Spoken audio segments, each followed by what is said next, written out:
Hey Matt, how's it going?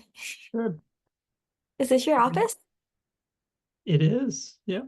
I think it's the first time I'm seeing you in the office background. Yeah, I have a couple different spots. So Awesome. Hi Andy, hi Alex, thanks for joining.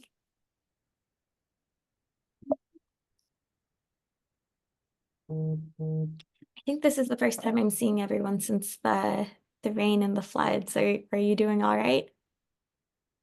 Good, fine. good.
Hi everyone, welcome.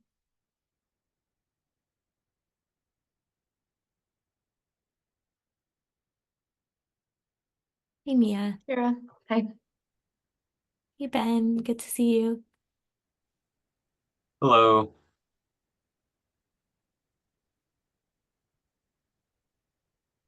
Hey, so I think we have a good group going today.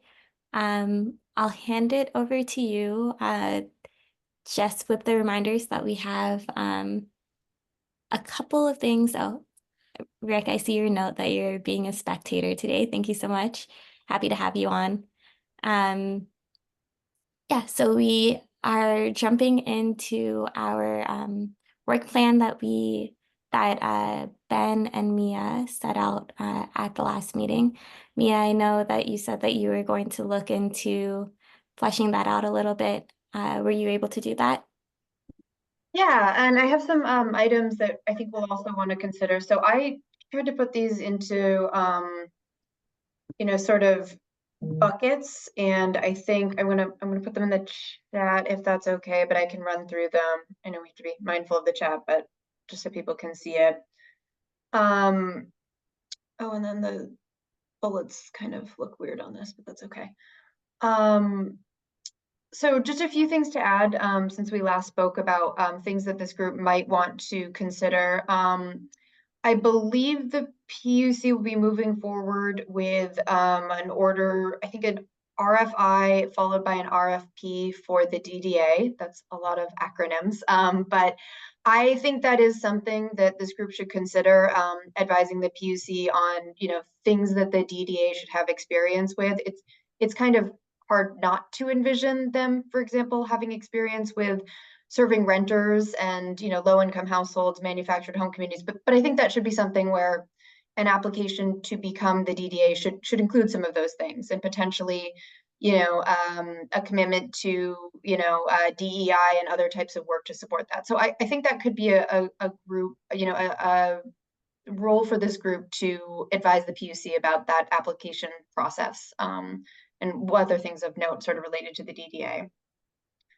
And then the other thing that I wanted to, oh, and I should say, I kind of didn't mean to put in that note.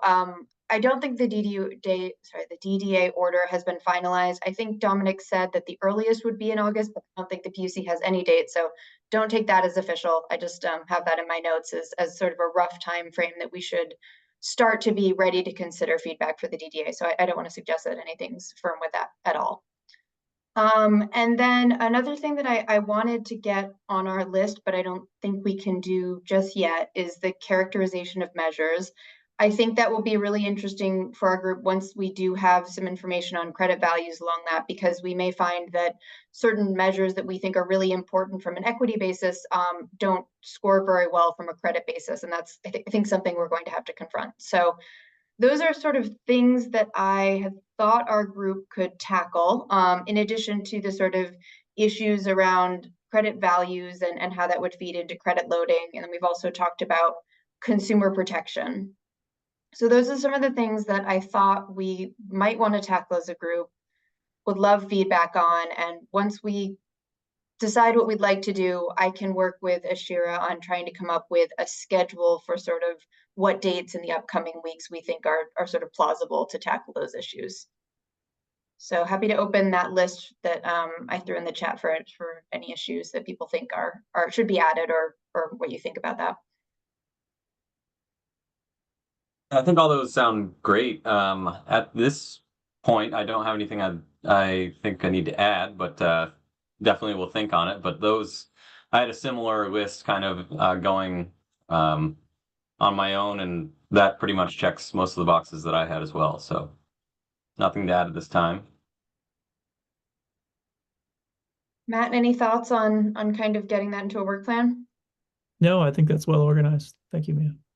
Okay, I'll try to put some dates on it and figure out how many weeks we have left, and how when different orders from the PUC are likely to come out that we should be ready for. Okay, on that note, for discussing today, I don't think we have anything specifically earmarked. I did notice that the PUC sort of released an initial order on credit ownership. I don't know if anyone's had a chance to read it. It seems to pretty align reasonably well with the sort of the recommendations we made, and it seems like they're going to come up with more specific language around things like disclosures later, which we can weigh in. But this is a good time to talk about it if there's anything else we want to do. I don't think they're taking feedback on that, but we can offer it at any time. Did you want to add something, Matt? Yeah, that was my question. This whole process is fairly new to me. We get an order. How do we how does one say, wait a minute, you missed something, or you need to clarify something? I don't know how that happens. I guess I should talk to a lawyer about that. But does anyone else have an understanding of what you do after you get an order? I mean, not in what do you do? Not in general. Yeah, I mean, I don't have a specific PUC thing. I know they're going to be releasing their full framework, and they're going to have an extensive comment period on that. So I do think there's another opportunity to give feedback once they have, released their final framework. Okay.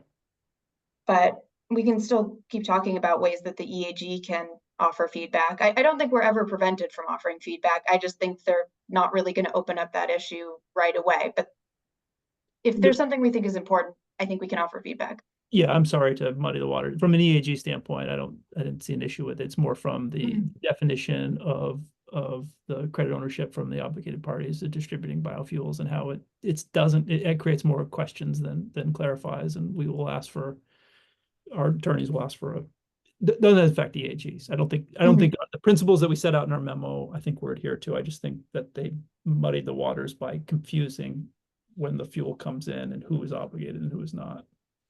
I see. Okay, yeah, that maybe is a public issue. Feedback, comment thing. Yeah. Hi, Rick. Did you want to say something? I just wanted to answer Matt's narrow question of procedure. If it's an order in a docket, you can always submit a motion for clarification or reconsideration. You can always do that. Okay. If, of course, it's in a rulemaking, then you just make a filing asking for clarification. It'd be the equivalent either way. Thank you for that. Appreciate it. Thanks, Rick. Okay, so in the interest of, we've got this, list of issues to deal with. I think sort of when we last met, which has been a little while, we were having a good discussion about credit requirements and credit values in preparation for trying to figure out a way to move forward on credit front loading. We could keep doing that. We could pivot to a discussion about the DDA. What are people feeling is most pressing right now, or would be most useful? I think a discussion about credit values, I think, is would be a good one, considering the latest staff straw proposal that was put out by the PUC does have mention of 5 different credit valuations. So since that's kind of been put out there, I think it's probably timely for us to comment on that one. And I know it was on the list, talking about those credit values, so we can probably knock that one off today. So I don't see that one as, necessarily controversial. But so I say we start there. Yeah. Okay, yeah, that sounds good. Yeah, and we discussed this a little bit in our previous meeting that was, me and Ben were able to attend. And yeah, I mean, I think the main thing we discussed is it seems like the sort of 5 different credit values makes a certain amount of sense. We know that projects serving low-income households will be, at least for installed measures, will be more expensive to make those projects happen. So it would make sense that they'd have a different intrinsic value than other types of credits. I'm not really clear personally on how the PUC sort of intends to establish a value on credits. I mean, we keep sort of using that word, and I get that it's more complicated than that. I guess I would say that there's the alternative compliance payment, and that's one way you would sort of set the values, but otherwise it would kind of be market forces. So I don't really know what that means for encouraging people to do low income projects, essentially, or which is sort of what we're getting towards, I think. So I don't know if anyone has any thoughts on that. I do want to clarify. I think what they just the PUC staff straw proposal was put out was not credit valuation, but rather credit categories. So I think, assuming there would be different categories, then you could, credit valuation for each category would then kind of follow after the category is established. So maybe we comment on that. Just the broader categories, if those are appropriate. And then, the credit valuation is probably a separate piece, I suppose. So just a little clarification there. Yeah, that's a good distinction. Just want to check in with the EAG members. Normally we have like the public comment period and things, the period for you to talk. Since this is a smaller group, would you like to just let everyone talk at the same time with the public comment, or do you want to follow the same process? Yeah, then it'll be a little more free flowing. Yeah. Okay. Yeah, I think that's fine. It's helpful to have Ken and Rick here from the tag. I should have prefaced the meeting with that they can give their expert input on what we're grappling with. So yeah, Ken. I want to give what I have, in looking at statute, what I have figured is the process for establishing dollar values on credits. And it's very much based on the default delivery agent budget, because the default delivery agent establishes a budget, which then gives information for the obligated parties to determine, okay, because within that budget, it will establish a per credit price that then obligated parties that don't wish to develop their own credits would then have access to. And then the obligated parties will provide information to the PUC if they're going to establish credits outside of the default delivery agent.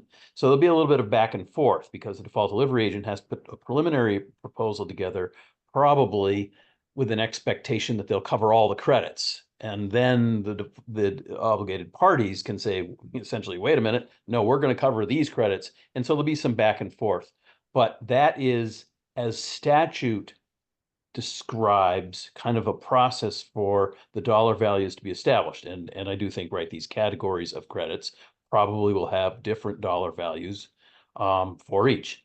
Now, that may take a while. So there's been some discussion of actually jump-starting this process by establishing initial credit values, which the PUC would do. So that's an alternative that might get it started, might get the market going, because it's going to be a while. You know, we don't even know when the DDA is going to be established, so they can't do their budgeting until certainly they have to be established first. Thanks, that's Yeah, super helpful. That would make sense. Yep, that makes sense to me as well. Right. Yeah. So, yeah, the DDA is sort of like a separate process, but yeah, I think that I'd have to agree, Ken. I think that's kind of what I was thinking as well in terms of how the valuation would occur. Because as you mentioned, the obligated parties would sort of base their plans, compliance plans based off of that. You know, what the DDA is throwing out there for a price, so they can plan ahead.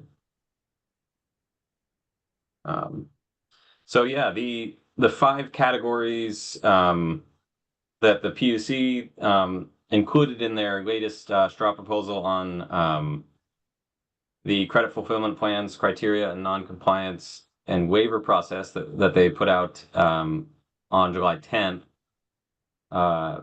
has 5 categories listed, or that 5 categories of credits that a DDA could deliver on behalf of an obligated party. And those were market rate, and then a low income, what they're calling low income generic, low income installed, moderate income generic, and then moderate income installed, with the qualifier that an installed category, a credit falling in an installed category would be a capital investment, would be required, you know, to be made in the home that it's being installed in, and having a 10-year measure life, and would lower energy bills. So, you know, just right offhand, those from the department's perspective, those make sense to us, and we, you know, agree that those 5 categories would be, you know, I think well suited for the Clean Heat standard, you know, to start out with. So.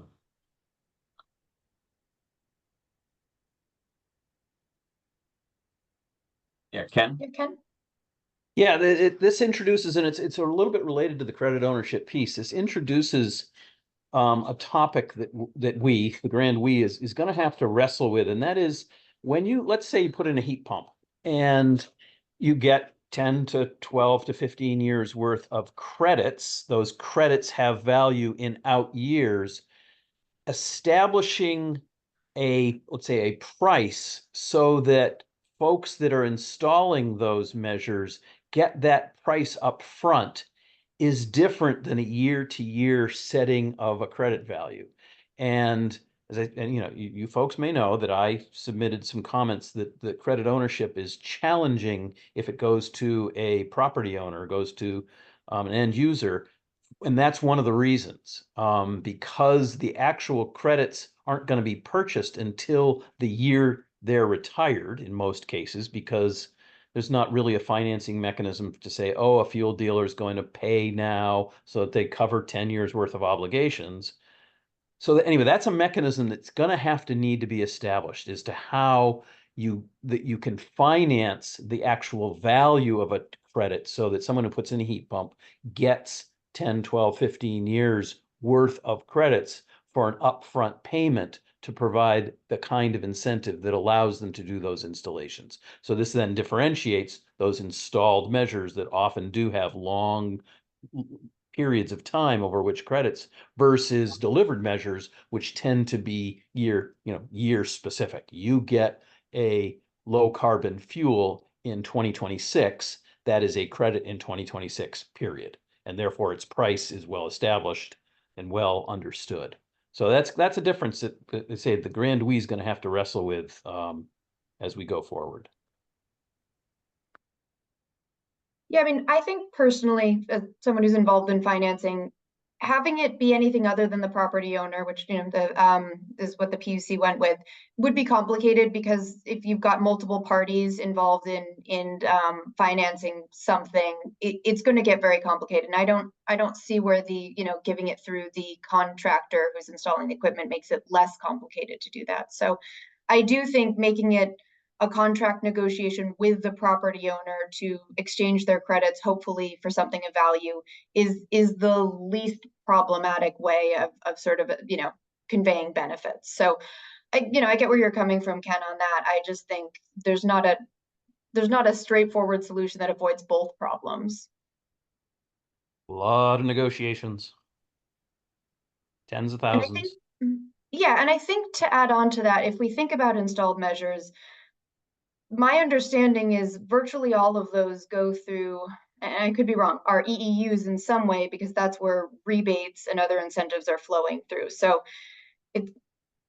I don't really know how we should think about in terms of that, but like it is going through Efficiency Vermont, Vermont Gas, or BED anyways. So I assume a lot of the credits will revolve around those interactions. I'm not exactly sure how. I don't know, Matt, do you have any thoughts on that? Yeah, just to say that is true that the EUs will have a claim to at least part of the credit and maybe in the entire credit, but they will not have claim to all of the credit depending on what the manufacturer of the equipment, the seller of the equipment, the installer of the equipment, and then the homeowner have to say about all of that. So I think that was part of the discussions we had at the TAG, which is if everyone contributed to the reduction in greenhouse gas, or 4 entities contribute to that reduction, how do you split up that pie, as it were? And I, as far as I know, that's still under consideration with the TAG and the PUC of how that happens. For instance, Mitsubishi could offer a $2,000 discount on certain products, which maybe they want part of the credit, or FW Web might do the same, or a installer might do the same. Should their credits, should their incentives be valued any less because they're not in EEU? I would argue no. That's a good thing if you want to move the market, that other players will want to figure out what the value of that credit is and offer a incentive that allows them to obtain that credit. I think that's true, but I think it'll have the effect of essentially, like, it depends if any other entity can offer more of an incentive to obtain the credit from a property owner than the EEU, essentially. So I think that'll come down to it, like who is giving you the best incentive in return for the property owner releasing the credit. And I think it'll usually be the EEU, just because, I mean, I guess it depends on the measure. It might not if someone gets creative with a manufacturer's rebate or something. I'm just saying based on how the system is now, I don't see you being able to sidestep that. But yeah, I do, because here's why, Mia. Installer has the interaction with the customer. Right now, the EUs have a credit that is applied to the wholesaler. So oftentimes, while certainly the customer may know about the incentive or the why I want to do this, it's the installer who they have the interaction to, the heating and cooling contractor, and they're the ones that can deliver the signature on the document that explains you've just assigned the credit to me. And Efficiency Vermont or Burlington Electric may never even learn about it until much after the fact, and the installer already has the credit in hand and ready to hand off to the fuel dealer.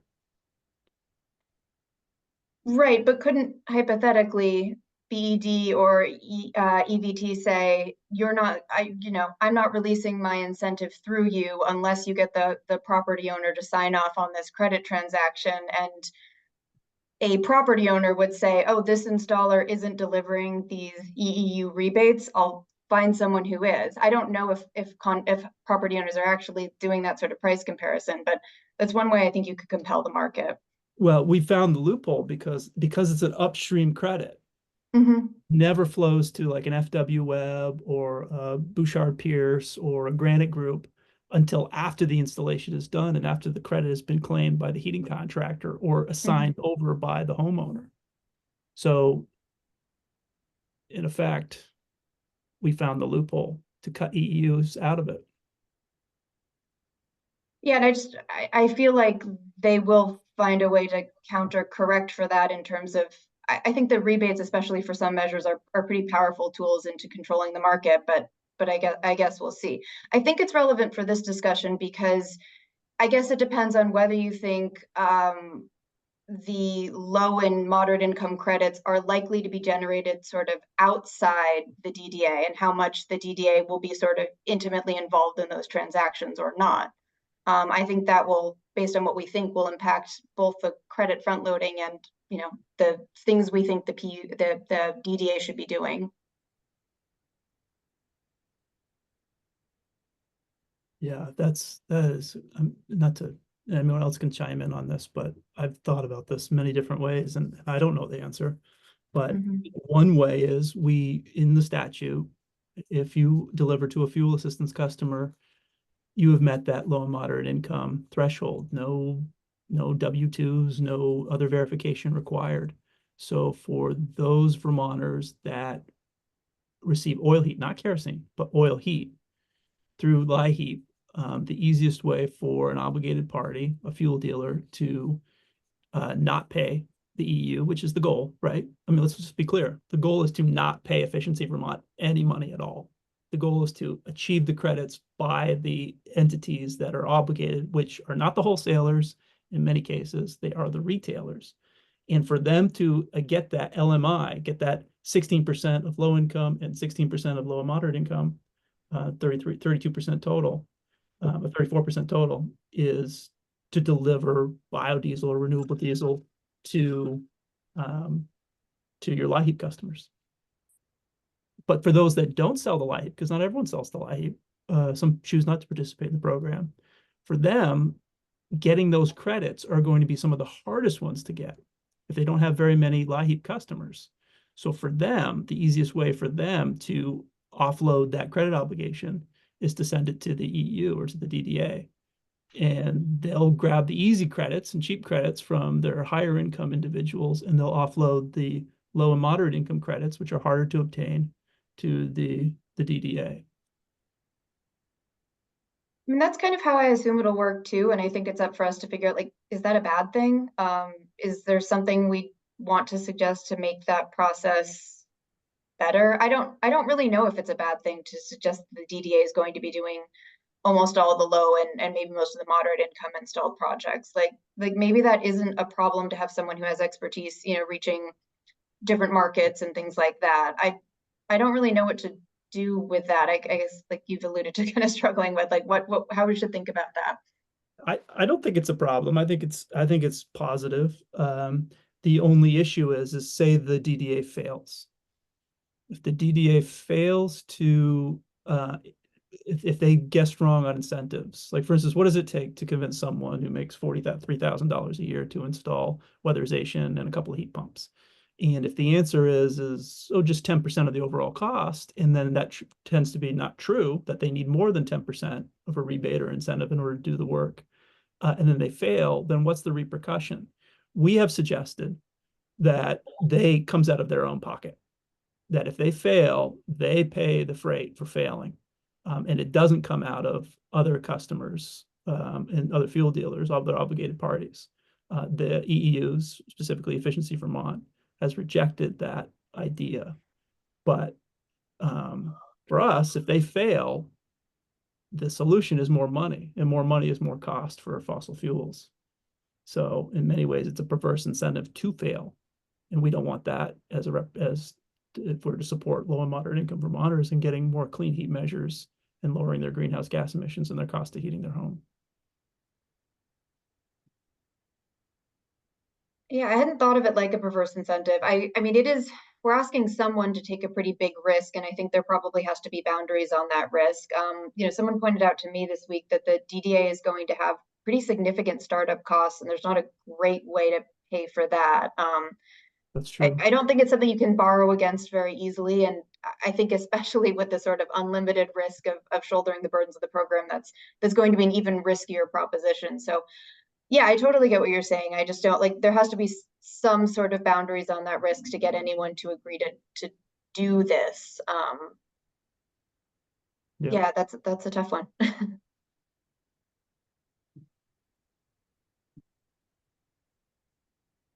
It is an interesting, I mean, there has to be some, I mean, there has to be some bounds for the DDA, of course. You know, you can't, if they fail and nothing happens, that's a problem as well. So yeah, that is definitely a separate issue. That one I haven't given much thought to, to speak to at the moment, but definitely probably a topic for the future meeting or a future meeting. Okay, add that to the list. Yeah. Let's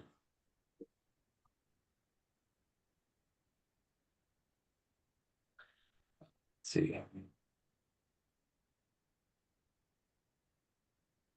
So, I mean, getting back to what we were supposed to be doing, this whole idea about, I looked at the statute and it says something to the effect of like, the DDA should, and I can pull up the exact language, but the PUC should like try to front load credits. I think it was more affirmative that it should be an effort than I thought it was more phrased as an option. I can pull up the language in Act 18 that talks about that.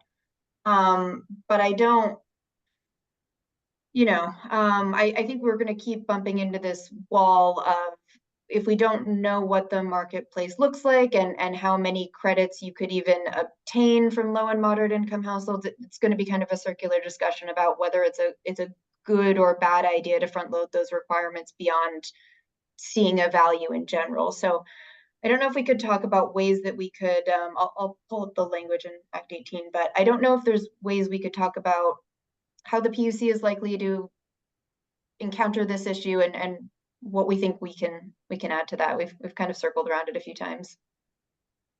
I believe the language is the commission shall, to the extent reasonably possible, front load the credit requirements for customers with low and moderate income. So the greatest proportion of clean heat measures reach Vermonters with low income and moderate income in the early years. I know we've talked about that before. So I think the active word, the key word there is reasonably possible. I think it's great that the 16 and 16% that's built into the statute already is a great start. Obviously, if we could say 100% delivered to LMI in the early years, that would be fantastic. However, I think we all know that would be really not possible to achieve in the early years. And I think probably until the market is more mature, would those percentages really be able to be reasonably adjusted upward. So I mean, I'm inclined to say that in the early years they should probably stay as is until the market gets established, and then kind of see adjust as needed, probably in line with the triennial update for the DDA budget plan review process. So at least for the first 3 years, for the initial budget, for 3-year budget for the DDA, I think the LMI credits should probably, requirements targets should stay where they're at, as originally set in statute, and then, after that initial 3-year period be reviewed. That's kind of where I'm at the moment, how we've thought about it internally at the department, because we wouldn't want to set an unreasonable target right at the outset, and then, that could have implications for the broader market as a whole. So, Matt? Can you, someone, the front loading comment, that's not in the, is that in the statute, or is that where did the statute doesn't require front loading, but where does that term come from? I understand the desire, but it's not a requirement. Is that right, Ben? I mean, that's how you. Right. It's not a requirement. Correct. Yeah. That's the word that the statute uses. Yeah. It just says the commission shall, to the extent reasonably possible, front load the credit requirements for customers with low and moderate income. So the commission would say, much like you just summarized, it'd be challenging to get the DDA off the ground if we front loaded it. So it's not reasonable. So thus we're going to follow the statute, not what's recommended, but what's required. Right. I'm just saying that could be one of the scenarios that happens. Yes. Yeah, although I would add, shall is pretty specific language. It says you will do this unless you don't think it's reasonably possible. I think it's a little bit more strong than I think I had originally read it. Like I think I had personally thought of it as like the commission should look into it. And I think the gist of the law is more, you should do this unless you think there's a really strong reason not to. So that's my take on it. I think there is an out there, if they think it's impossible for the reasons, that Ben outlined. I just think it's like, you should try to find a way to do that, is the way the law says, but that's how I'm reading it. Yeah, Ken? I get that. Yeah, I just want to, I think it's going to be hard to front load. And this is a reason why. I think well, if the first obligation year is 2026, that means that this is for installed measures, which I think also there's emphasis in the 16% obligation and installed measures. That means installed measures that started in 2023.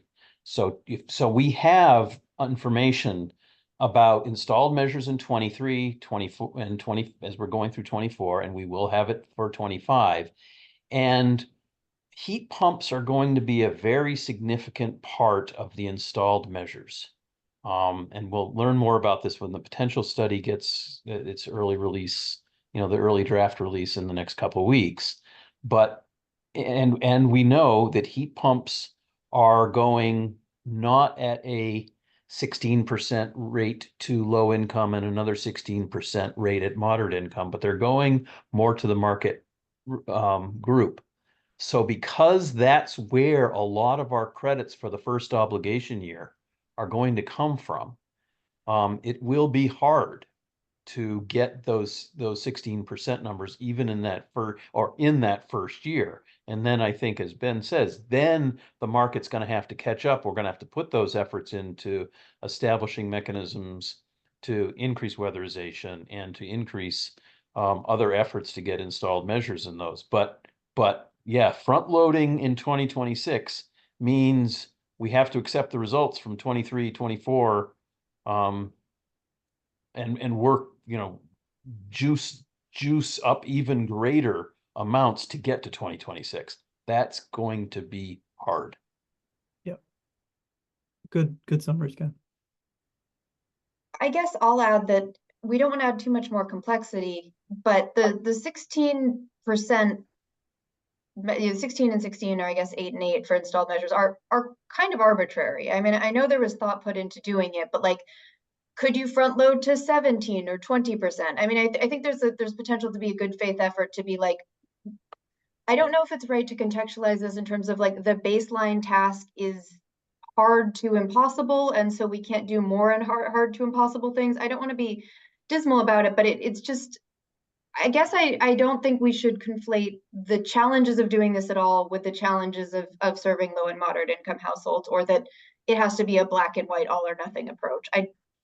I just don't know how to think about like if it was a sliding scale sort of arrangement, like where you would try to move in that direction. Like is 20 or 18%, is that feasible? Right. And I think Ken alluded to it. So you're first wanted to note that you're right. It does say shall, and shall means must. So, Ken alluded to basically with the potential study results. Once, that's going to be key in kind of understanding, of course, market potential moving forward. But then as we, kick things off in 26, I see the early action credits that are going to be, basically, revealed or, tallied up, so to speak. The early action credits will give us a sense of course, market activity. I think one of the biggest installed measures for low income is going to be weatherization, driven primarily by the low income weatherization program. So that will be a good barometer to basically see, once we know credit valuation and, of course, credit values are tied to carbon reduction. So the weatherization, basically we'll see how many credits that produces from the 23, 24, 25 years. And then that might be able to be used essentially as a barometer to set any potential front loading based off of the volume of credits achieved from the weatherization, and installed products, largely from the weatherization program. So then we'll have a really good understanding of what that program is capable of, at least going back a few years. And then, we'll be able to project that forward. And I would think the commission would be able to, take those numbers and kind of run with those and say, to your point, maybe we're not talking about, a significant ramp up to say 30% front loading of LMI credits, but maybe just, maybe bring it from 16 to 17%, based on the market activity that's already occurring. And who knows, that market activity also could be lower than expected. Again, driven by, we'll know more once the potential study comes out. But that's how I see, really the primary initial years being obligations for, or targets for LMI folks being set based on really what's going on in the weatherization program. And then, of course, there will be some from the obligated parties. I anticipate probably to a lesser extent than the weatherization program, of course, because they're focused solely on that. So, yeah, from an equity perspective, I think we talked about it. Of course, serving a greater portion of LMI population is, of course, a good thing in the early years, but we don't want to do it at the detriment of the entire credit market. So, yeah. So, to that end, though, when talking about these credit categories, kind of taking that line of thought, thinking about, serving low-income folks, I think having these broader five categories that, the PUC has thrown out in their recent straw proposal, I think, as I mentioned, the department agrees with those 5 categories, and I think largely those are going to allow for essentially greater resolution in adjusting, credit valuations and credit requirements, at a greater resolution, having those. So you can, you'll be able to, when it comes to credit pricing, for example, the default delivery agent will be able to really hone in on what's going on with the low-income credit market, both the generic and the installed market, and then adjust prices accordingly, in that market segment. And then same with moderate income, so I think that having those 5 categories and being able to make minor market adjustments makes a ton of sense, and will result in a more equitable, process for the folks, low and moderate income folks, just because they're not getting lumped in with market rate. If we had one category, just, one market rate category, for example, without these low and moderate income broken out, I think you'd end up with basically the low and moderate income folks would just get kind of swept under the rug, so to speak, and kind of lumped in. When you're lumped in with a market rate category, they largely would not get served, I think, because you'd have the same valuation. So why would you go after a harder credit to earn than an easier one? So from an equity standpoint, I think that the categories really make a ton of sense in addressing the specific needs of those groups. I think one thing we should add for whatever remarks or final report is that, that one of the arguments against front loading, besides the complexity, is it will raise costs more quickly in the market because those credits will be more costly to obtain. So that will accelerate presumably cost increases elsewhere across the market for people who aren't being served. So that's something to at least think about, when the PUC weighs these issues. So you're saying the loan, can you repeat that? I just yeah. So well, I mean, again, I'm not 100% sure this is how it will work, but if we assume that the low and moderate income installed credits cost, or what are they called? Installed credits cost more, which I think everyone thinks that whether it's the PUC or the hand of the market, they'll cost more because those projects can't be financed and stuff as easily. So they'll cost more. So I assume that if we tell obligated parties that they have to come up with more of those credits, it costs more in general. And if we assume that prices are going to be passed on to consumers, that could accelerate that process. I think there's enough ambiguity that that's not certain, but it's possible, I think. I don't know if anyone has any thoughts on that. You're right. I mean, just looking at how, the capitalist system works, that would be just a market demand for, if you were to increase the requirements for low income installed measures, increased demand could increase the cost pressures there because you'd have more obligated parties essentially vying for those credits. So the flip side of that coin is that having that low income installed broken out is that you could target incentives for obligated parties, toward that specific credit category, incentives or price, again, higher resolution price adjustments, with incentives targeted specifically at certain groups within each category. Matt? Yeah, thanks. Just because, and I think everyone in this group knows, but knowing that we're being recorded, I assume we're being recorded and people see it. There is some confusion over obligated parties. There are some people that think it's just wholesalers. That is wrong.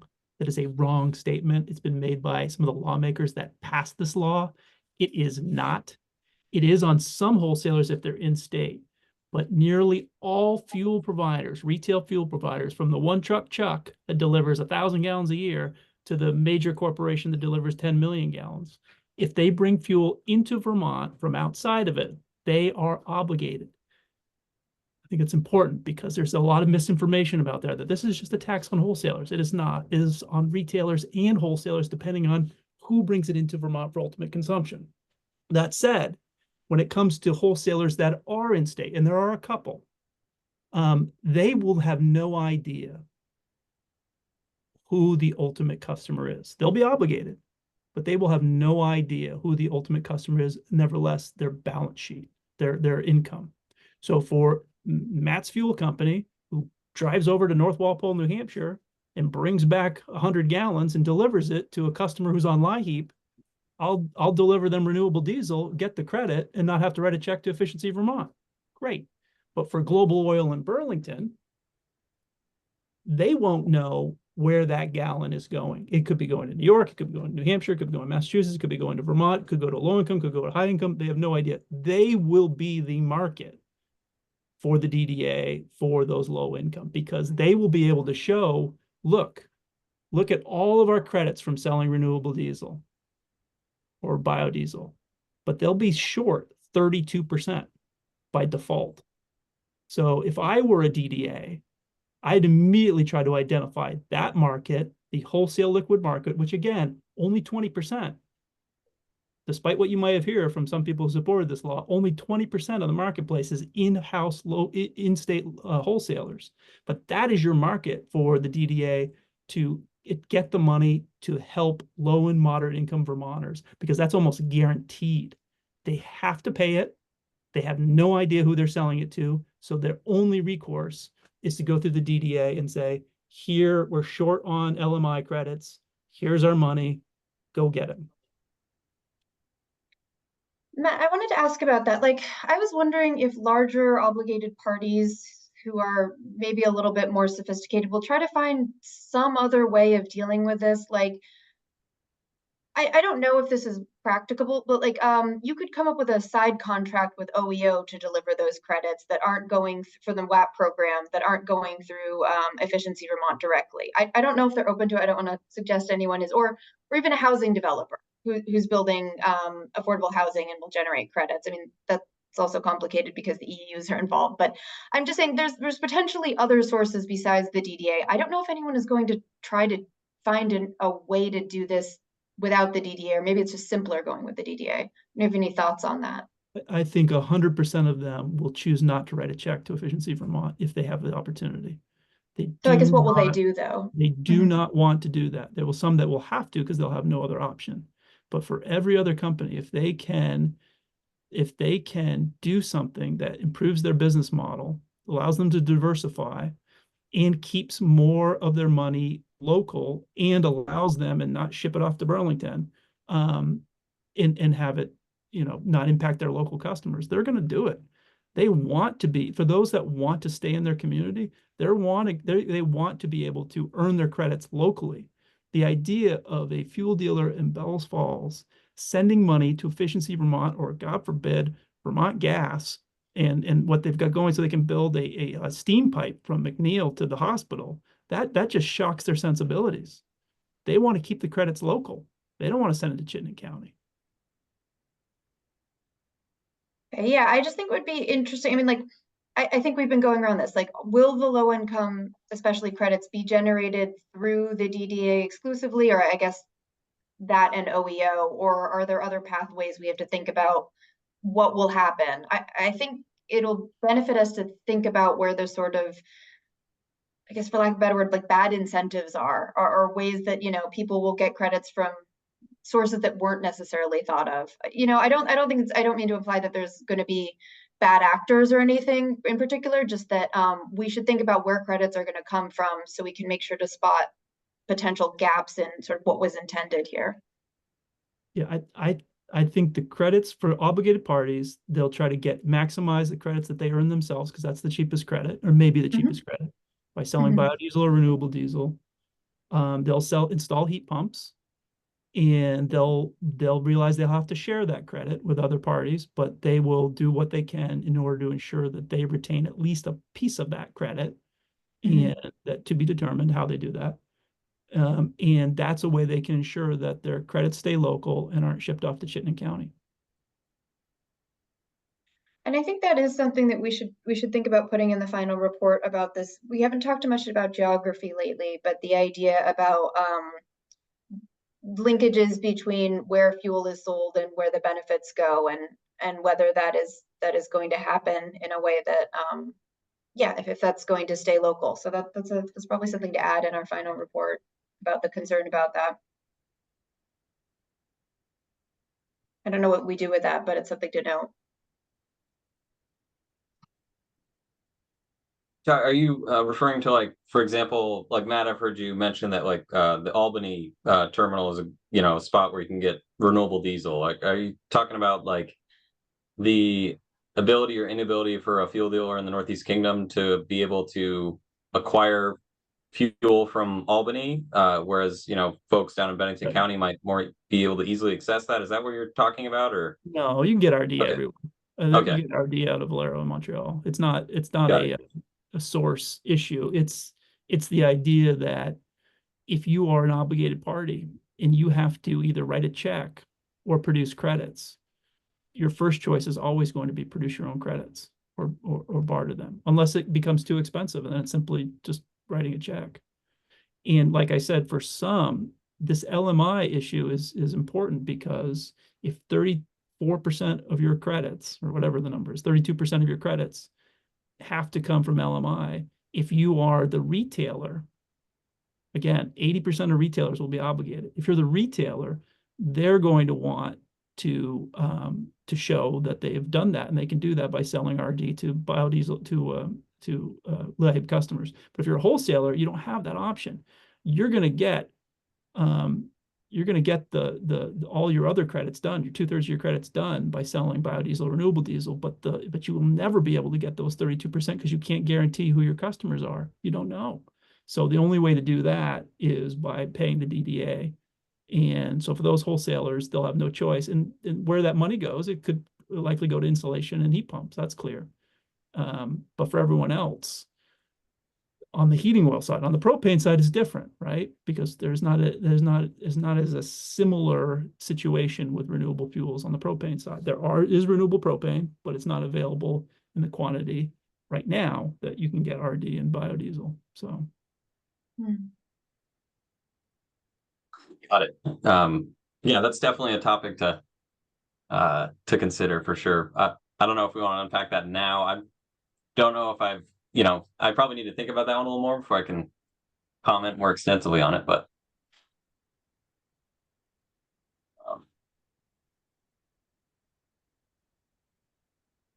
yeah, I mean, so what do we need to do to get to, I mean, I think I'm hearing that it sounds like there's a lot of missing information, that until we know more about characterizations of measures and likely credit values, it's going to be really hard to determine whether or not front loading is possible. And I don't know, I can check with like Dominic, but I'm not really clear whether we're going to get much clarity on that before the PUC asks us for feedback on credit front loading. So we might have to say, like, this is something you're going to have to figure out once you have more information and properly assess the market. But I don't know if there's any other feedback we think we could provide, or you know, if we want to consider this issue closed, or we think there's more value we can create in this front loading discussion. I think it's been really good, but I mean, I sort of alluded to it before, but a little bit ago, but the credit categories I think is a good start. You know, it's in and of itself, as I mentioned here a little bit ago, I think it's really makes a lot of sense and will help the market run more smoothly. But specifically to the front loading issue, I think that's basically a good framework to enable, and might even be a necessary framework to enable front loading of those credits. Because if you had one generic credit category, it would be basically the framework wouldn't be in place to toggle up and down those credit or requirements for each category. So having low and moderate income category specifically for for both your fuels and your installed measures will allow them to dial up and down those targets as needed as time moves forward. So I think we could broadly say, at least from my perspective, that the framework, having those categories builds the framework needed to enable future front loading. So that's where I'm at with that. I think you're right. We do need a little more information to more firmly, say whether or not it makes sense or how much to front load by. But good start is getting a good foundation and good framework, in place to allow for that. So that's where I'm at with that one. okay, yeah, I mean, I can agree with that. I think that's something where when we are asked about front loading, we could, I don't know if we need to submit separate comments, since it sounds like something the PUC is going to do anyways, but in our comments on front loading, we could say something like, yes, this makes sense, and it's going to be necessary if you want to contemplate front loading. So yeah, I mean, Matt, do you think that's something we can kind of check off as, like, we agree that these 5 buckets of credit values are, or I guess at least the low and moderate income credit buckets, are reasonable? I know you have some concerns about the characterization. I'm just trying to get a sense of what we can put in a comments to the PUC about front loading when the time comes. Well, can we all agree that yes, it would be wonderful if I think we can agree that in order to do the most good for those that are struggling to pay for their heat, that front loading the credits would be the net positive. But we understand the challenges associated with creating this complex marketplace. I mean, let's just be honest. Why do we have 32% number and not 67% as a low end? The reason was stated very publicly that you need the market that can afford to make a change with only 10%, with only a 10% incentive, in order to help those that need 90% incentive. And the math doesn't, I don't think, works. I mean, the numbers, as you said, are arbitrary, but I think it was the understanding that we would love to do 50-50 or 67, 2/3 low and moderate income, but for that third that can afford the measure, they just need a little bit of an incentive, cannot pay for everyone else. So that's why we have the number.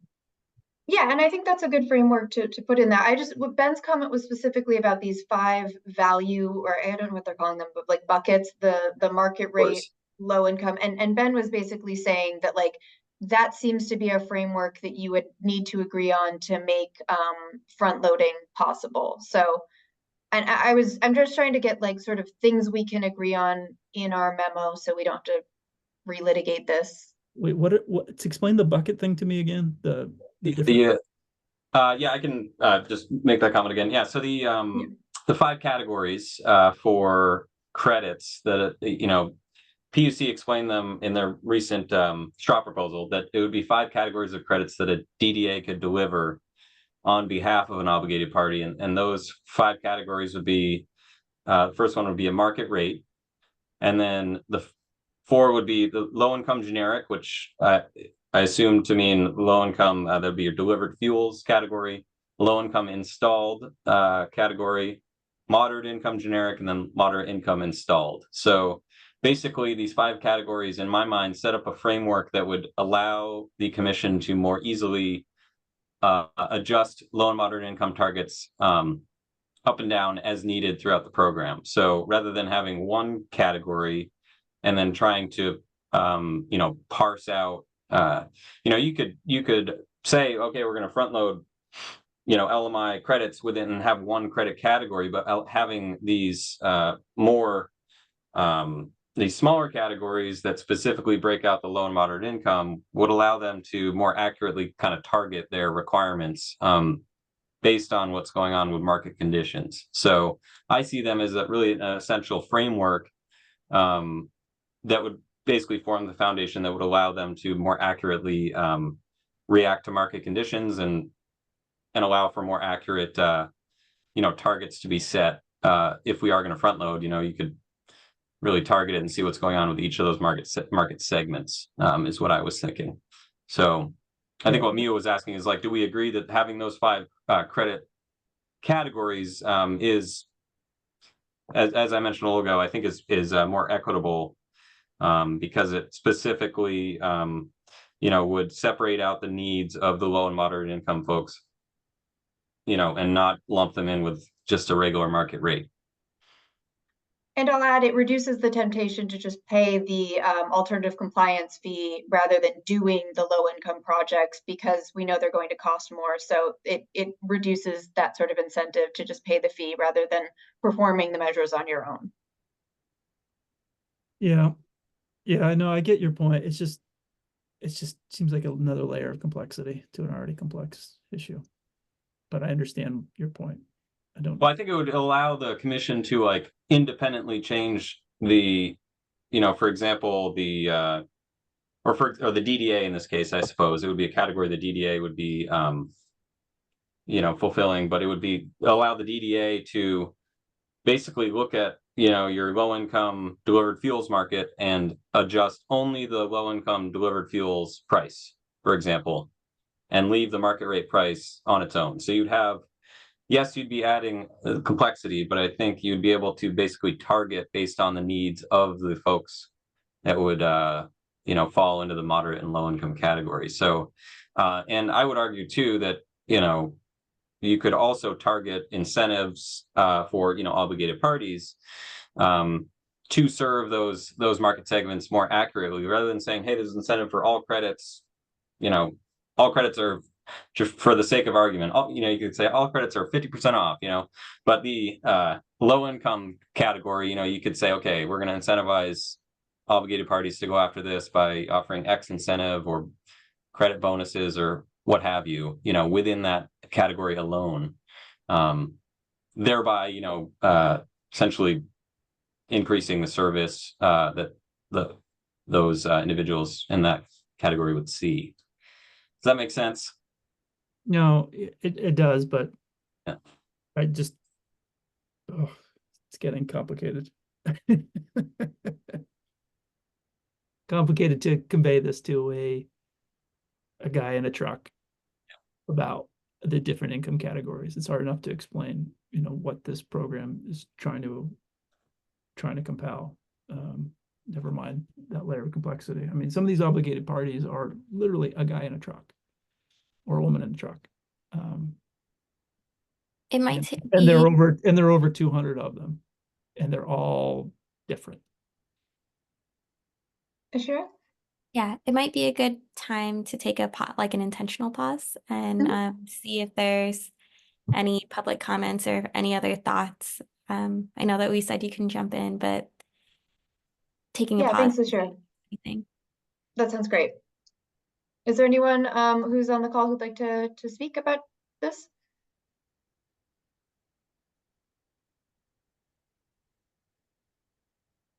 Hey, I'm not hearing anything, but we'll make sure we do it again before we wrap up. Okay, and we can have people jump in, but it'd be good to keep those comments strictly tailored to the actual thing we're talking about, and we can make space for more general comments related to credit issues or marketplace issues at the end of the call. So that sounds good. Okay, so yeah, I mean, I think we could keep going with this discussion or plan on maybe mulling it over and doing it another time. But I think we're in agreement that a framework is emerging, but it is going to be hard to make tangible advice about front loading until we know more. So maybe our task would be, monitoring what information we're learning along the way and seeing, I'll do some homework on my end to figure out when the PUC might ask us for certain things and what we may know at those intervals. I'll see what we can do with that. But I think we can keep thinking about what we should, like, I think we've done some great work at saying, like, okay, what will the PUC learn later that would help them make this decision about front loading if we're not going to have it in time for the framework, decision, things like that. So let's keep thinking about it, but I think we've made some really good progress today, unless, anyone wants to add anything about sort of front loading and credit valuing issues. Otherwise, I'd suggest we could move into talking about the DDA order and getting some thoughts on what we think the DDA should be asked to do in the RFI. Does that sound good, Matt, Ben? Okay. So yeah, DDA.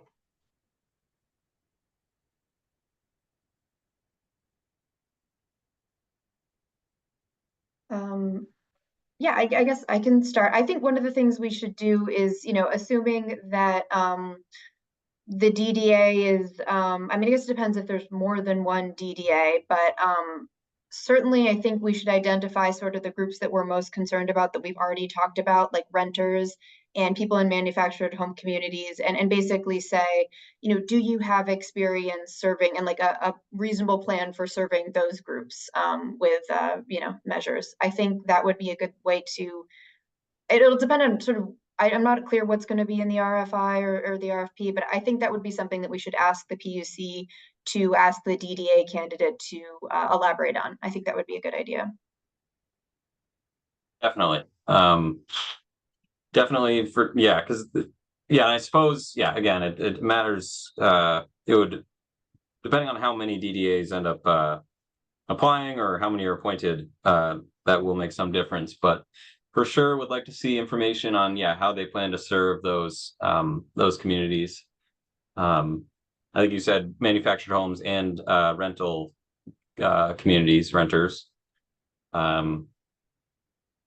Yep, those are for sure important. I'd say low-income households too, but that is kind of like, I don't know that anyone outside the WAP has a ton of experience, but it's worth putting in, I think, as an affected group. It's always worth asking and seeing, maybe some different ideas might come forth from whoever responds for, because ideally, we have more than just the weatherization assistance program helping those folks. Of course, right now we know they're doing, probably like more than 80% of that work. Of course, the EEUs do some of it now, as we know, but compared to the weatherization assistance program, it's pretty small. But so the low-income households. Those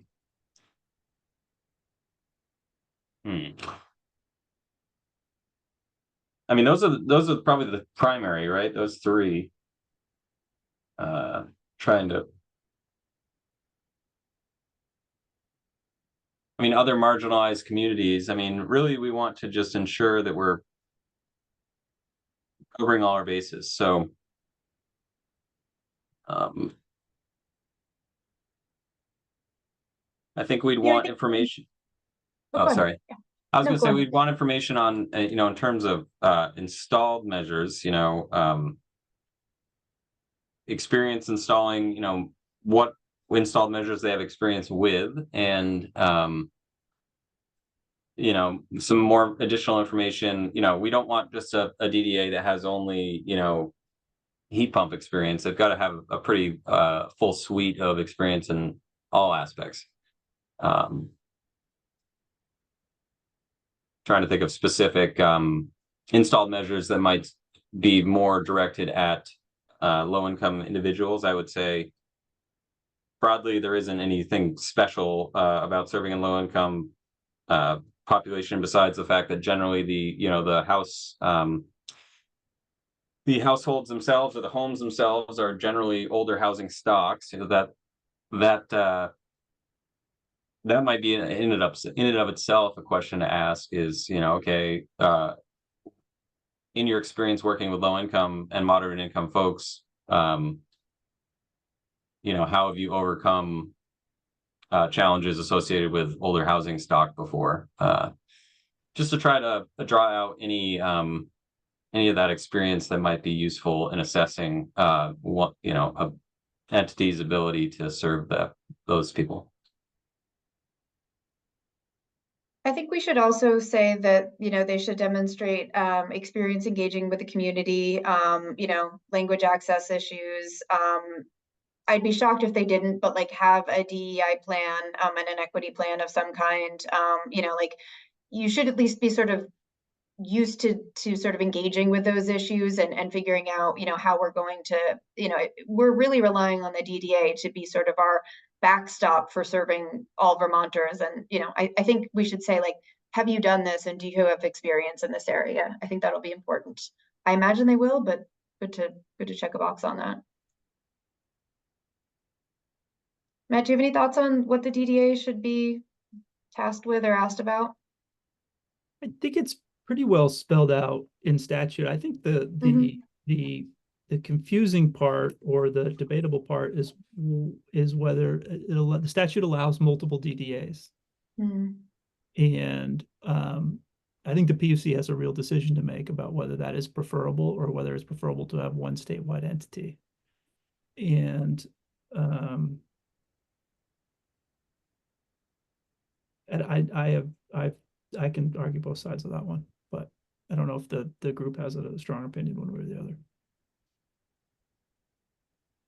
Are there multiple people who want to be the DDA? I don't know what the market is in terms of people who think they're going to apply. We've talked about Efficiency Vermont, but I have no idea what else is, Well, I think that's a good point. I just don't know if it's a moot discussion, but I mean, it's good to think about. They may have a choice. Yeah, or they might have I think speaking on behalf of the obligated parties outside of Chittenden County, I think the concern is that one new nonprofit is being formed that would apply to be a DDA so that they could move wasted heat that's coming up a smokestack in the Intervale and move it up the hill to the hospital. That is our concern, is that they become the DDA and we'll be shipping all of our dollars out of the poor 13 counties so that the rich county with the hospital can profit. And so I would be very much against multiple DDAs if they were to become one. But that's for another day.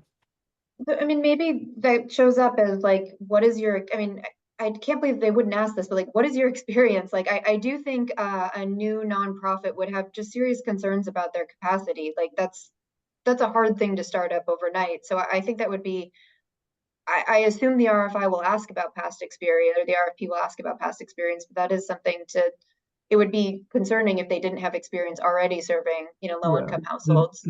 The two members of the nonprofit include existing EUs, Vermont Gas and Burlington Electric. So they've already formed a nonprofit. They already have experience in that realm. And again, I think we have a whole nother problem on our hands if some senior citizen in Bells Falls is writing a check so that the hospital can have a different form of heat in Burlington. But that'll be another battle to come. Yeah, I guess I mean, yes. And I think just separately, I don't know that transferring your experience like to a new organization counts as experience. Like I think I would have comments about relying for such a big process on sort of a new structure, even if it's composed of like expertise from an existing one. I mean, I think that's a big leap, just to be able to pull this off. Yeah. If you're not already serving communities, but I guess we'll see where that goes. The other one obviously could be the Capstone, could pull it off. There's no reason why they, on behalf of all of the community action agencies, that would be a way that they could have greater access to the funds in order to do weatherization work on LMI. I mean, it makes sense whether they have the whether they have the capacity to pull that off. I don't know. But that would be the only other one that I could possibly see. They have the experience, they have the contacts and the clients. It's just they need the money and the people, and they could do it. Mm-hmm. Yeah, and I guess that's a question of how the existing WAP program factors into that, but yeah. I mean, I know there's been, I think, Matt, you mentioned that in other states, there's someone who served as a credit aggregator, but I don't think they've done sort of DDA-like activities. Is that correct? Or I don't really know what other states are doing. No, that's right. In Massachusetts, there's a group of individuals and companies that connect the credit from the homeowner to the obligated party. And But they're not like a DDA, or are they? no, they're a No, okay. for-profit corporation Mhm. that collects a percentage of whatever they buy low, sell high, Mhm. and just like a regular, they're a market mover. Mhm. On that note, I am kind of concerned about how, I mean, it's a little bit far afield, but just the whole idea of financing this system and sort of the DDA being able to manage sort of, or just any obligated party sort of managing, like if you have to move, cash upfront to someone fulfilling a contract for low and moderate income credits. And I don't know that anyone is well situated to do that now. Like if like for affordable housing developers, they have resources. They could accept a credit after a project in a lot of cases, but obviously it's going to be a lot easier for them if they could get a credit up front. So I could see them working with an obligated party to say, okay, we've got this building going up and it's heated by heat pumps, so it's going to have, X clean heat credits. Do you want to buy it from me? Those transactions are going to work better if, an obligated party can pay cash to the housing developer in that example. I don't know that anyone is well situated to sort of be like a bank for this type of activity, and not any of the sort of DDA candidates that we've talked about. That sort of financing role might be important for making this system work, and I'm not really seeing anyone acting in that way right now. Honestly, Mia, I think you hit on it. I mean, this is I'm going way far afield this year. Feel free to rein me in here, but and I've had sort of I discussion started it. about this, which is Yeah. if you create a green bank and Mhm. everyone paid, right? And then you could withdraw from it if you, in fact, showed as an obligated party that you're reducing greenhouse gas emissions. So everyone pays up front, but then you get to say, no, I want some of that back, like a tax refund, because I did the right thing, did what the government wanted me to do, reduce greenhouse gas emissions for my customers. And if you didn't withdraw it because you didn't have any right to it, then it goes to a DDA to fulfill that obligation. That would be the most efficient way to run this program, but that's not what we've got. I'm going to try to convince Ken and others to support this effort, because I really fear this 18-month lag is going to, and this uncertainty that a DDA has over how much money do I have to do this work. And if you're going to give me this amount of money to do this much work on the hardest customers to convince to change what they're doing, because they need more incentives than the average homeowner, it's going to be a struggle to get this thing working, in my humble opinion. And I am against certain versions of this program, but I'm not against all versions of this program. I think there's a way to make it work. It's just we don't have it right now. I'm just being honest with you. I'm sorry. I would say starting a green bank is not as easy as it sounds, but I assume that. yeah, I assume that. yeah, But a specific okay, yeah, clean heat standard green bank. yeah, okay. Yeah, I mean, I think maybe that's something to return to when or we can keep talking about it. I don't want to put too much on this RFI process, but like, have the candidates thought about financing and ways to sort of make these sort of credit transactions sort of function? I don't know if that's going to be a yes, but it might be important. Worth asking. Okay, yeah. I mean, if it's just an RFI, I mean, why not ask? See what kind of response you get. Yeah, I think we have some time to mull this over, but it'll be good if we've kind of covered some of this ground before the DDA starts to prepare. I keep saying DDA and PUC, and they don't even sound alike. The PUC prepares prepares an RFI. Yeah. Okay. I think that sounds good. Anything else that we think DDA related issues that are going to hinge on equity concerns? I may be repeating myself here or repeating what someone else said, but to ensure that the DDA recognizes what we think they recognize, because if it's Efficiency Vermont, the only one applying, that they may be responsible for a larger percentage of credits to LMI because of the nature of the marketplace.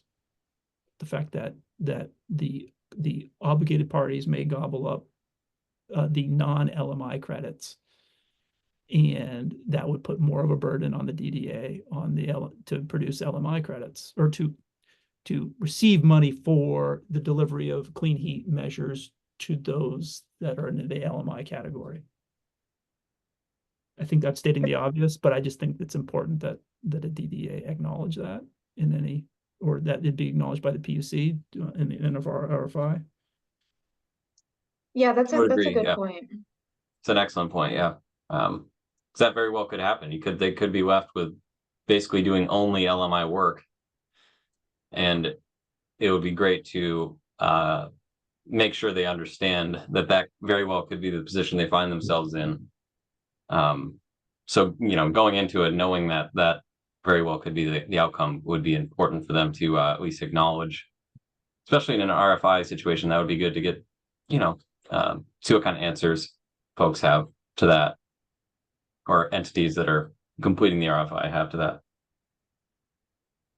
I have sort of a tangential question to, so I think we've talked about right now, almost all the low income credits that are being generated now on installed measures would be through the WAP program, I guess, with a subset in affordable housing, although that goes often through 3 thermal or Efficiency Vermont. But so yeah, I mean, I get that, I think the sort of what the WAP program is already doing is going to be kind of hollowed out from the market. I think I've heard, and I don't want to put words in anyone's mouth, but that OEO declined being a DDA itself, but sort of it was suggested, and again, I feel like this is just things I've heard, but I don't want to put words in anyone's mouth, that OEO would sort of broker these sort of credits on behalf of the individual WAP cap agencies. So does an obligated party just go to OEO and place an order essentially, or do you need a superstructure on top of that? Will OEO contract with the DDA to make this happen? I'm just trying to think of what this looks like. Yeah, that's a really important point. I didn't even think about that.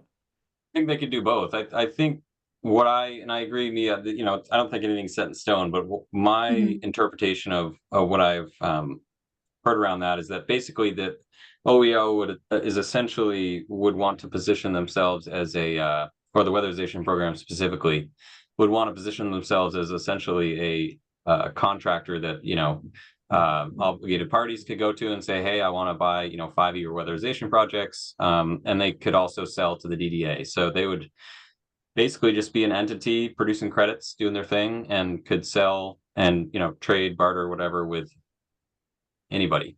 And if they were the DDA, I think then, it would then set an obligation for them to do X amount, which I think they didn't want to, anchor themselves to. I think they wanted the, additional money to, or would want just additional money to do as much as they can, and then have those credits that they produce just naturally through their yearly operations produce extra revenue for the program.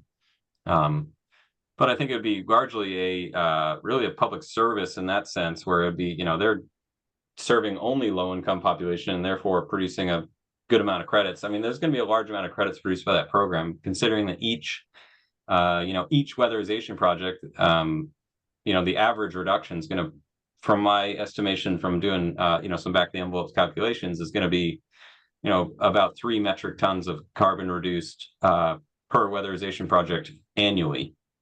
So depending on what the carbon value is of a credit, that could be 3 credits per if it's 1 metric ton of carbon, for example, if that's the value, that could be 3 credits per weatherization job annually. So, when you think about them doing a couple thousand jobs a year, that's a lot of carbon reduction, a lot of credits being produced. So I anticipate there being a large amount of early action credits available on the market. And then going forward, they'll be able to do quite a bit of business with obligated parties around the state who are looking for low income credits.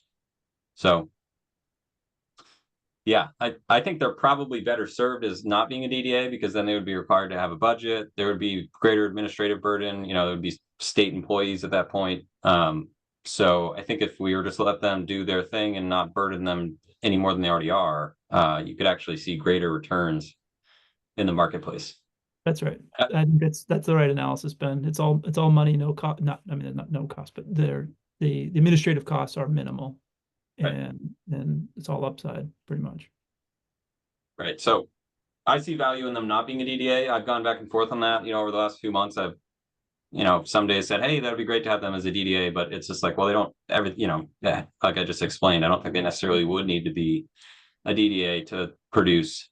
They'd actually probably produce less credits if they were a DDA, because they'd have to carry the administrative burden, and Yeah. divert And funds. I certainly don't think that they I didn't mean to suggest that they should be the DDA or anything. I can understand why that's not optimal. I guess I'm just wondering, are they going to kind of be in a weird quasi DDA role? I feel like is Matt's example of a guy on a fuel delivery truck going to have to call OEO, and they're going to have to manage 100 different parties and potentially figure out some sort of, again, almost a financing system. I just don't know. I think I understand that there is a real distinction between a legal DDA and someone sort of performing aggregation services. That's not the same thing, but I feel like some of those tasks are the same that they're going to have to start doing. And I don't, that feels like a big lift. Yeah. So I'm happy to offer my opinion on Yeah, definitely. of the obligated party. So a small fuel dealer, and again, despite what the Climate Caucus has written in their published reports, it's not wholesalers. It's a small fuel dealer that sells, the average fuel dealer sells 2 million gallons. But we have some that sell as little as 500,000 gallons. Those dealers will not be able to enter into any negotiating bid when compared to some of the larger multi MLPs and multi-state corporations. So what they'll do is they'll rely on those brokers. That's what we've seen in Massachusetts. It's likely what will happen here. The brokers know who they are. They know who the brokers are. They'll come to them and say, hey, listen, I just bought a basket full of credits from Capstone or from Brock or Sefka, and you want to buy them. And they'll say, well, is it less than the alternative compliance fee? And they'll say, yes. And they say, all right, let me get on my checkbook. That's what's going to happen for those small companies. Maybe the very large out-of-state corporations or MLPs will be able to enter in some sort of negotiating thing with some supply or Barnum Insulation or a company that's doing this and is going to obtain credits. Yes. I mean, there's pluses and minuses with that, of course. I mean, the minuses are it's the purchasing power of these large corporations will ensure further consolidation and fewer choices for consumers. And that's what we've been saying all along. So we're trying to create a system in which even the small dealers who manage to provide choice and competition and lower costs, how they are able to compete in this marketplace. Because I'm going to say it one more time, and I'm going to stop. I've just been incensed by the advocates of this saying it's just a tax on wholesalers. It is not. So I guess that answers my question. Either someone is going to step up to a credit aggregator role so that OEO has the sort of point of contact to aggregate their credits from the cap agencies and sort of offload it, which they're already providing services in that respect. Or, I mean, I guess my point is, if someone doesn't come from out of state or set up a new sort of credit aggregating role, I think that defaults to OEO doing that. If someone else is not connecting obligated parties with OEO, they're going to have to do it themselves. I don't know that they want to do that. Yeah, I think you're probably right. I mean, yeah, the weatherization program, of course, like all the agencies themselves, individual agencies, the credits would technically, since they work for the weatherization, OEO, they would be OEO's credits because their funding comes from them. But Right. I think the obligated parties, they're aware. A lot of them are already doing quite a bit of business with weatherization program, by installing low-income heating systems, etc., for emergency heat. Oh, okay. And to that extent, because if OEO or the weatherization program, I don't want to say OEO broadly because obviously there's multiple services they provide, but we know we're talking about the weatherization program. They, nothing's preventing them from trading or bartering with an obligated party. If they're not the DDA, they don't necessarily have to take payment for those. I think that said, I think if Jeff Wilcox were on, he would say they would prefer money. However, if an obligated party was able to install a heating system for weatherization, hey, I'll install 5 heating systems and in return for X amount of credits, that to me seems like a reasonable, could happen.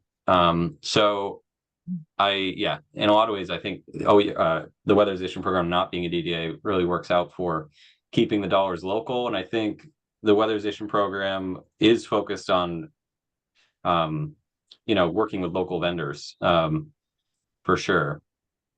Because they depend on them.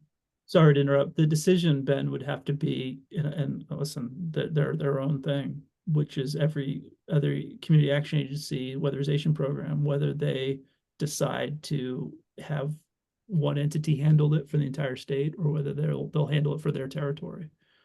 And I don't know if we can suggest they do one or the other, but as you suggested, there is a benefit of SEFCA just handling Windham County and Brock handling Bennington Rutland versus central agency. But it's a good point. And then you're saying basically to your point that keeping dollars local, like a SEVCA could contract with any of their local vendors there and for specific jobs that are completed in their community, which I think that's a great idea. Obviously we're all about keeping stuff local in Vermont, so but yeah, that would be a decision for OEO to make, I suppose. But that's I think what we're talking about is going to be really interesting part of the market to watch and how that unfolds. So, but yeah, in terms of the RFI questions, I think I can't think of anything else that would necessarily need to be asked of them. We created a pretty good list there, at least from our equity perspective. Yeah, I think that sounds good. I think we'll have a chance to revisit. Like I said, I'm going to try to get dates on I'll see if the PUC's updated its dates of things that are happening, and I can ask Dominic and see if I'll try to get a better sense of when we'll be asked things so we can make sure that we have time to draft and agree on a memo. I don't want it to be like last time where we're really scrambling with the credit ownership issues. I'm hoping we'll have a chance to vet the text as a group rather than trying to get it through a full meeting kind of with all the edits. So hopefully we can be more anticipatory about when we're going to be asked stuff. But I think we've covered a lot of really good ground on kind of these issues and a good base for whenever we are asked them. So that sounds good. Great. Yeah. Okay. So I'm not seeing, I think that's a kind of good amount of work for today, but I certainly don't want to cut off the discussion. We definitely have to make time for public comments. So Matt, Ben, do you have any questions or things in this nature you want to talk about this time? I don't know if I have anything else to add. No, we've covered quite a bit of ground today, so. Yeah, really helpful. So let's open it up to public comment. I don't know, Alicia, do you want to handle that? I don't know if we usually set a time limit, but I don't know if we need to today. Yeah, let's stick with the same time limit that we normally have. So 2 minutes per comment, and then we'll circle back around if we have extra time. So if anyone has a comment that they'd like to make, go ahead.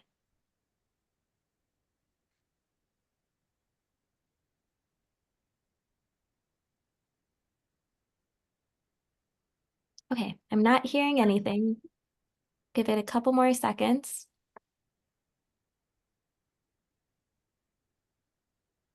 All right. Looks like there aren't any public comments. That's okay. Yeah, I think it's fine if we wrap up early, and we'll plan on, I think meeting in this scheduled time is going to help keep us on track. We can always cancel one if we don't see anything on our horizon, and I will try to come next time with a proposed dates to do stuff. So as much as we can anticipate that. So I will do that for next time. Okay, well, if that's it, I will call this subgroup meeting to a close. Thanks, everybody. I'll talk to you next week. Thank you. Have a great afternoon.